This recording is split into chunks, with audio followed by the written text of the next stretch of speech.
दौलतपुर गांव में रमेश अपनी 10 साल की बेटी चंदा के साथ रहा करता था। रमेश की पत्नी का कुछ सालों पहले देहांत हो चुका था और रमेश मेहनत मजदूरी करके अपना और अपनी बेटी का पेट पाल रहा था।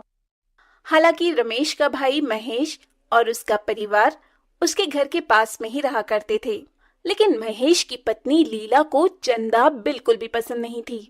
अरे चंदा, कहाँ थी? कब से तुझे ढूंढ रहा हूँ। वो पिताजी, मैं तो गाय के लिए चारा लेने गई थी, बस उसी में थोड़ा लेट हो गई। आप कब आए? बस अभी अभी आया हूँ। और तू इतना काम क्यों करती है? मैं आकर चारा ले आता। कोई बात नहीं पिताजी, आप भी तो काम पर से आकर थक जाते हैं ना, तो मैंने सोचा मैं ही कर लेती हूँ। और मुझे तो अब ये सब काम करने की आदत हो गई है। अरे रमेश, तेरी बेटी पढ़ने लिखने वाली नहीं है। कुछ दिनों बाद इसके हाथ पीले करवाने पड़ेंगे, वरना जैसे ये पूरे पूरे दिन घर से बाहर रहती है, उस हिसाब से ये घर में नहीं टिकने वाली। तुम भी क्या बच्ची के पीछे पड़ी रहती हो? अरे हमारी चंदा तो तुमसे भी ज्यादा काम करती है। सुबह शाम का घर का खाना बनाना, खेतों से चारा लाकर गाय को खिलाना, यह सब कर लेती है हमारी बिटिया। और तुम तो बस घर के कामों में ही थक जाती हो। ठीक है, तुम घर जाओ, फिर मैं तुम्हें बताती हूँ कि मैं क्या क्या कर सकती हूँ और क्या नहीं। चंदा बहुत ही मेहनती थी। सुबह शाम घर का काम करने के बाद गाय को चारा डालकर भी चंदा अपने पढ़ाई के लिए समय निकाल ही लिया करती थी। ऐसे ही समय बीतता है और चंदा समय के साथ बड़ी हो चुकी होती है, लेकिन फिर भी उसका काम करने का तरीका नहीं बदलता। सुबह शाम खाना बनाना, शाम में खेतों से चारा लाकर गाय भैंसों को खिलाना, ये सब चंदा किया करती थी। चंदा, तुम्हें कितनी बार मना किया है, शाम के समय जंगल में अकेली मत जाया कर। मैं तो कुंती काकी के साथ जंगल से लकड़ियां लाने गई थी। क्यों पिताजी, क्या हुआ, कोई बात है क्या? नहीं नहीं, मैं बस इतना कह रहा हूँ कि कल से लकड़ियां मैं ही लाया करूंगा। और गाय भैंस के लिए चारा भी खेत से मैं ही लाने जाऊंगा। तुझे कहीं जाने की जरूरत नहीं। लेकिन अचानक ऐसा क्या हुआ जो आप मुझे जंगल और खेत जाने से मना कर रहे हैं? रमेश चंदा की किसी भी बात का जवाब नहीं देता। वहीं रमेश के जाते ही लीला वहां आती है और चंदा से कहती है, तुझे पता नहीं है, सारा गांव तेरे बाप पर थू थू कर रहा है। और गांव वाले तो ये कहते हैं कि इतनी बड़ी जवान लड़की हो गई है, लेकिन अभी तक जंगल जाकर लकड़ियां लाती है और खेत में घंटों बिताती है। जरूर पापा के कान आपने ही भरे होंगे।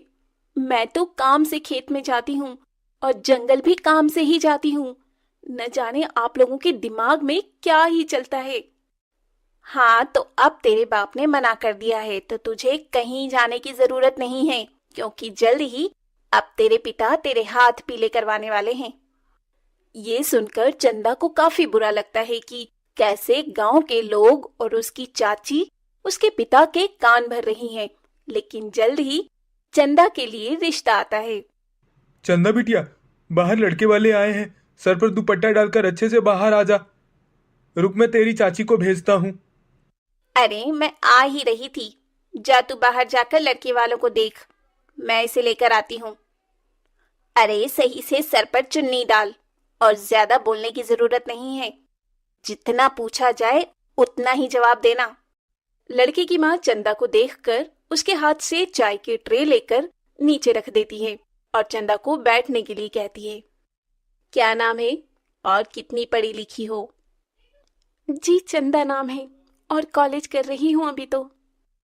अच्छा, खाना पीना बनाना जानती हो? और शादी के बाद घर तो संभाल लोगी ना? अरे घर तो हमारी चंदा खूब अच्छे से संभालना जानती है। शाम में जंगल जाकर लकड़ियां काट कर लाती है और खेतों से गाय भैंस के लिए चारा भी यही लाती है। इतनी बड़ी हो गई है, लेकिन काम करने में इससे तनिक भी शर्म नहीं। हर काम को बड़ी ही मेहनत से करती है। क्या? जंगल जाकर लकड़ियां काटना, खेत जाकर चारा लाना, इतनी बड़ी होकर ये सब करती है? अब क्या करे, बेचारी की माँ नहीं है तो उसे ही ये सब काम करना ही पड़ेगा ना। देखिए, हमें ऐसी लड़की चाहिए जो संस्कारी सुशील हो, लेकिन बिन माँ की बेटी है और पिता इसके घर पर ज्यादा समय रहते नहीं, खेतों में आना जाना है। खैर, हम सोच कर बताते हैं। इतना कहकर लड़के वाले वहां से चले जाते हैं। लड़के वालों के जाने के बाद लीला भी वहां से ये कहकर चली जाती है कि अरे रमेश, मैंने तुझे पहले ही कहा था कि लड़की जवान हो रही है, खेत जंगल मत जाने दिया कर। और बिन माँ की बेटी है तो लोग गलत समझते हैं। मैंने तुझे पहले ही मना किया था, खेतों में जाने की तुझे जरूरत नहीं। घर में रहकर घर का काम कर, कॉलेज जा, बस इतना ही। बाकी का काम मैं खुद ही कर लूंगा। अब अगले दिन लड़के वाले चंदा से शादी के लिए इनकार कर देते हैं। रमेश को इस बात से बहुत दुख होता है, लेकिन वो अपनी बेटी के लिए अब दूसरा रिश्ता तलाशता है और करीब 10-15 दिन बाद चंदा के लिए एक और रिश्ता आता है। देखिए जी, मैं लड़के की बड़ी बहन हूँ। मैंने ही अपने भाई को पाल पोस कर बड़ा किया है। माँ तो हमें बचपन में ही छोड़कर चली गई थी। उसके बाद मैंने ही घर की अपने भाई की जिम्मेदारी उठाई है। मेरा भाई तो बहुत समझदार और मेहनती है। जी, मेरी भी पत्नी का देहांत चंदा के 5 साल की उम्र में ही हो गया था। ठीक है, वैसे लड़की पढ़ी लिखी कितनी है और घर परिवार तो अच्छे से संभाल लेगी ना? अभी कोई दिक्कत परेशानी है तो बोल सकती है। पढ़ी लिखी तो है, लेकिन कुछ ज्यादा ही पढ़ा दिया है मेरे देवर जी ने अपनी लाडली बेटी को। मैंने तो पहले ही मना किया था, पढ़ी लिखी लड़कियां ज्यादा समय अपने ससुराल को नहीं संभाल पाती। ये तो आप सही कह रही हैं जी। वैसे कितनी पढ़ी लिखी है लड़की? कॉलेज में है और आगे भी पढ़ने की सोच रही है, लेकिन मैंने कहा अब इसके हाथ पीले कर देने चाहिए। ज्यादा और पढ़ लिख लिया तो लड़का भी नहीं मिलेगा। देखो, हमें लड़की तो पसंद है, लेकिन हम चाहते हैं कि लड़की ज्यादा पढ़ी लिखी नहीं हो। कल को मेरे भाई को छोड़कर चली गई तो हम रिश्तेदार समाज को क्या मुंह दिखाएंगे? अरे नहीं नहीं, मेरी बेटी ऐसी बिल्कुल भी नहीं है। जितनी संस्कारी है उतनी ही समझदार भी है। पढ़ाई लिखाई तो मैंने इसलिए करवाया कि कल को कोई दिक्कत ना हो। अब ये रिश्ता भी लीला की वजह से टूट जाता है। लीला और महेश दोनों ही खुश होते हैं कि उसने अपने भाई की बेटी का रिश्ता तोड़वा दिया। ऐसे ही ये सिलसिला चलता रहता है और चंदा के चाचा चाची की वजह से उसकी शादी टूटती रहती है। देखा, मैंने कहा था ना, मैं चंदा के इस रिश्ते को भी तोड़वा दूंगी। मैं भी तो यही चाहता था, रमेश की बेटी का रिश्ता टूट जाए। और तुमने लड़के वालों के सामने जो भी बोला सही बोला। रमेश बार बार अपनी बेटी के लिए रिश्ता ला रहा था और किसी न किसी कारण लीला उस रिश्ते को तोड़वा दिया करती। रमेश अब काफी परेशान हो जाता है। ये देख चंदा अपने पिता से कहती है, पिताजी, आप इतने परेशान क्यों होते हैं? चलिए, चलकर खाना खा लीजिए। जो मेरी किस्मत में लिखा होगा वो खुद चलकर आ जाएगा। हाँ बेटी, हाँ बेटी तो सही कह रही है। जो किस्मत में लिखा होगा वही होगा। अब तो सब महादेव पर छोड़ दिया है। ऐसे ही समय बीतता है और एक रोज रमेश के घर गांव के पंडित जी आते हैं। अरे ओ रमेश, कैसा है? घर पे सब कुशल मंगल तो है ना? हाँ पंडित जी, सब अच्छे हैं। बताइए कैसे आना हुआ आपका? मैं तो जरूरी काम से आया हूँ। जिस गांव में पूजा करवाता हूँ वहां के सेठ धनी राम ने अपने बेटे की शादी आपकी बेटी चंदा से तय करवाने की बात करी है। दरअसल उन्होंने आपकी बेटी को कॉलेज जाते हुए देखा था। यह आप क्या कह रहे हैं पंडित जी? सेठ धनी राम जी तो इतने धनी हैं कि वह अपने बेटे के लिए एक से बढ़कर एक लड़की ला सकते हैं। तो भला मुझ गरीब पर इतनी मेहरबानी क्यों? धनी राम बेशक धनी है, लेकिन उन्होंने हमेशा से अपने परिवार को जोड़ कर रखा है। और वो अपनी बेटी को बहू के रूप में एक कैसी लड़की चाहते हैं जो संस्कारी और समझदार हो। और शायद चंदा बिटिया में उन्हें यह सारे गुण नजर आए। कल वह चंदा बिटिया को देखने आ रहे हैं। पंडित जी की बात महेश सुन लेता है और वो जल्दी से ये सारी बातें घर जाकर अपनी पत्नी लीला को बता देता है। ये आप क्या कह रहे हैं? अभी तक हमने चंदा के लिए एक भी रिश्ता तय नहीं होने दिया है और अब सीधा चंदा के लिए धनीराम सेठ के बेटे का रिश्ता आया है। ये रिश्ता भी मैं तुड़वा कर रहूंगी।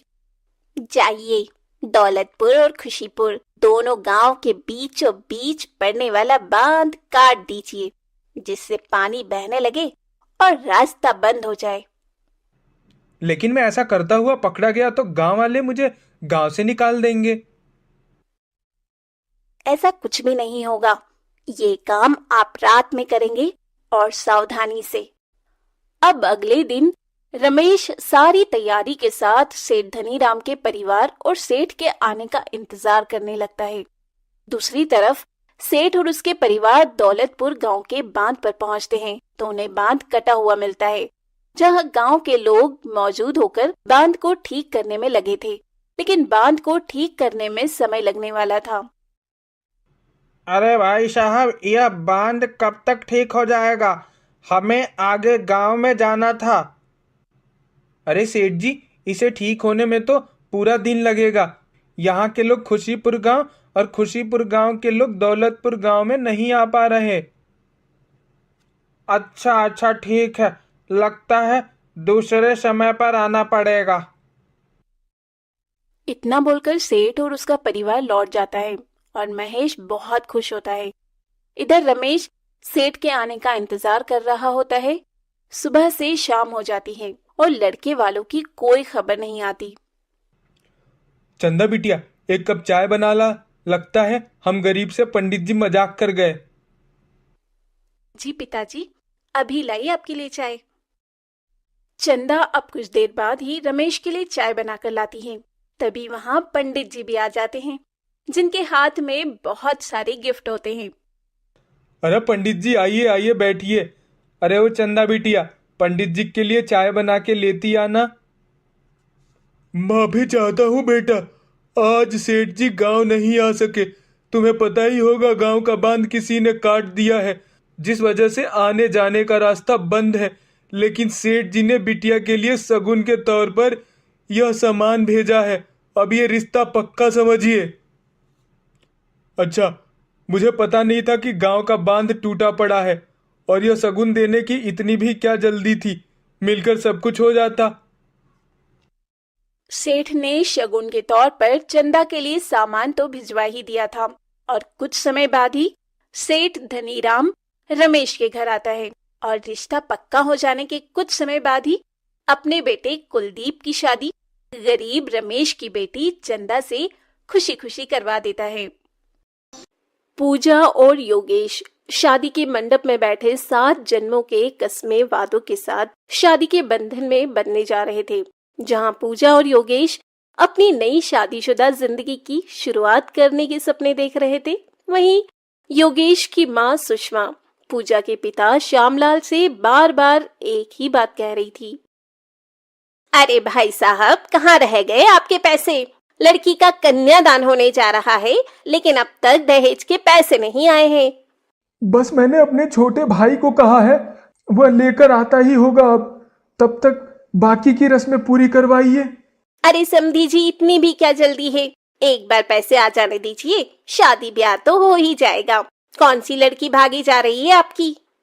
लेकिन मुहूर्त तो निकलता जा रहा है ना। मेरा छोटा भाई किशन लाल आता ही होगा। उन्हें आ जाने दीजिए, तब तक मैं कुछ खा पी लेती हूँ। देखो जरा क्या कुछ बनवाया है बारातियों के लिए। जी जरूर समधन जी, आइए आप बैठिए, मैं आपके लिए खाना मंगवाता हूँ। इधर पंडित जी बार बार मुहूर्त निकला जा रहा है कहकर मंत्रों को बीच में ही रोक दे रहे थे, लेकिन सुषमा श्यामलाल को अपनी बेटी पूजा का कन्यादान करने ही नहीं दे रही थी। देखिए समधन जी, पंडित जी का भी कहना है कि मुहूर्त निकलता जा रहा है। आप मेरी बात समझने की कोशिश कीजिए। बस मेरा भाई आता ही होगा, थोड़ा सा समय और दे दीजिए उसे। अरे बड़ी लंबी उम्र है समधी जी, आपके भाई की आ ही गए। पूरा कैश तो है ना? पूरे 5 लाख। जी जी, पूरा बंदोबस्त कर दिया था मैंने। मेरी बेटी की शादी में कोई कमी नहीं रहे। इसलिए मैं अपने घर तक को गिरवी रख दिया है। अब बेटी पैदा की है तो इतना फर्ज तो बनता है ना आपका कि आप अपने आप को गिरवी रखें या अपने घर को। क्यों समधी जी, कुछ गलत तो नहीं कहा ना मैंने? जी नहीं नहीं समधन जी, अब मैं कन्यादान की रस्म पूरी करता हूँ। सुषमा का बेटा पढ़ा लिखा और अच्छी नौकरी करता था। सुषमा ने अपने बेटे की शादी के लिए लड़की वालों से 5 लाख रुपए कैश, घर का सामान और एक कार दहेज की मांग की थी, जो श्यामलाल जैसे तैसे पूरा करता है। अब पूजा भी शादी करके अपने मायके से ससुराल आती है। श्यामलाल तो सोचता है उसने अपने बेटी को इतना कुछ दिया है कि उसकी सास उसे कुछ भी नहीं कहेगी और हमेशा ही उसे अपनी पलकों पर बैठा कर रखेगी। लेकिन सुषमा इतनी लालची थी कि दूसरे दिन से ही उसके मन का लालच और भी बढ़ता जा रहा था। अरे बहू, कल पग फेरे की रस्म है तो तेरे बाप को बोल देना कि यहाँ से 10 लोग जाएंगे, उनका खाना पीना बन जाना चाहिए और सभी को शगुन में नए कपड़े और 1000 रुपए तो दे ही दें। लेकिन माँ जी, पग फेरे की रस्म में तो सिर्फ लड़की जाती है, लड़के के रिश्तेदार नहीं। और ये कौन सा रिवाज है जिसमें पैसों के साथ कपड़े देने पड़ते हैं? हमारे यहाँ तो यही रिवाज है, इसीलिए पहले से बता रही हूँ। अच्छा माँ जी, अगर ऐसा है तो कोई बात नहीं, इस पग फेरे की रस्म को रहने ही देते हैं। मेरे पिता ने अभी अभी आप लोगों को इतना कुछ दिया है कि उनका हाथ खाली हो चुका है।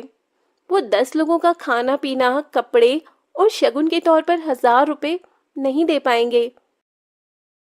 हाँ हाँ, तेरा फकीर बाप जब बेटी के ब्याह में खर्च नहीं कर सकता था तो बेटी को जन्म ही क्यों दिया।